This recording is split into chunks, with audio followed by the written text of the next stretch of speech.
उत्तरी सीरिया में बम विस्फोट हुआ और 19 लोगों की मौत हो गई, 15 लोग हुए घायल।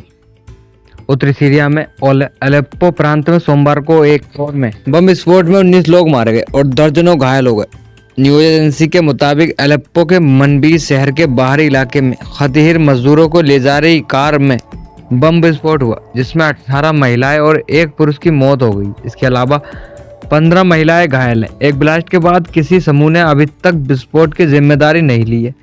नागरिक सुरक्षा के उप निर्देशक मुनीर मुस्तफा ने कहा कि यह मनबीज में एक महीने से भी कम समय में 7वां कार बम विस्फोट था। अलेप्पो के मनबीज में पिछले साल दिसंबर में बशर अल असद का तख्ता पलट के बाद भी हिंसा जारी है।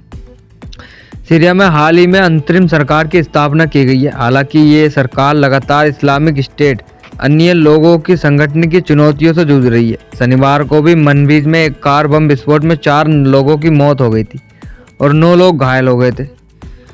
सीरिया में हाल ही में विद्रोही गुट तहरीर अल शाम एसटीएम सीरिया में हाल ही में तहरीर अल शाम एसटीएस के नेता अबू मोहम्मद अल जुलानी ने, जिन्हें अहमद अल असरा के नाम से भी जाना जाता है, राष्ट्रपति पद की शपथ ली थी। इसके बाद वो रविवार को अपनी पहली विदेश यात्रा पर सऊदी अरब पहुंचे। मीडिया रिपोर्ट्स के मुताबिक जुलानी इस कदम से सीरिया की ईरान समर्थक देश की छवि बदलना चाहते हैं।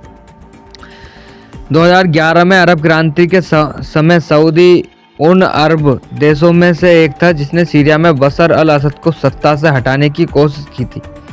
इसके लिए ही ग्रुप्स को पैसे भी दिए गए थे। हालांकि असद ने रूस और ईरान की मदद से विद्रोह को काबू कर लिया था। मीडिया रिपोर्ट्स के मुताबिक 2016 में जब सीरिया का गृह युद्ध थमा, तब से जुलानी अपनी लड़ाकों को मजबूत करने में जुट गया। चीन के उइगर मुसलमानों से लेकर अरब और सेंट्रल एशिया से लोगों की मदद से उसने अपनी फौज तैयार की। उसने सही समय का इंतजार किया जो इजराइल हमास जंग और रूस यूक्रेन जंग की वजह से आया। 2022 में यूक्रेन में जंग शुरू हो गई और रूस वहां व्यस्त हो गया। इसके चलते रूस ने अपने सैनिकों को सीरिया से निकाल लिया। फिर 2023 में इजराइल और हमास के बीच जंग शुरू हो गई।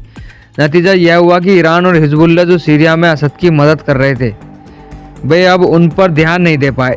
हसन नसरुल्लाह की मौत के बाद हिजबुल्लाह कमजोर हो गया। इसी का फायदा उठाकर जुलानी ने सीरियाई सेना पर हल्ला बोल दिया और 11 दिन में राष्ट्रपति का तख्ता पलट कर दिया।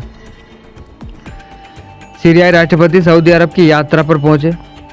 सीरिया के अंतिम राष्ट्रपति अबू मोहम्मद अल जुलानी, जिन्हें अहमद अल असरा के नाम से जाना जाता है, रविवार को अपनी पहली विदेशी यात्रा सऊदी अरब पहुंचे।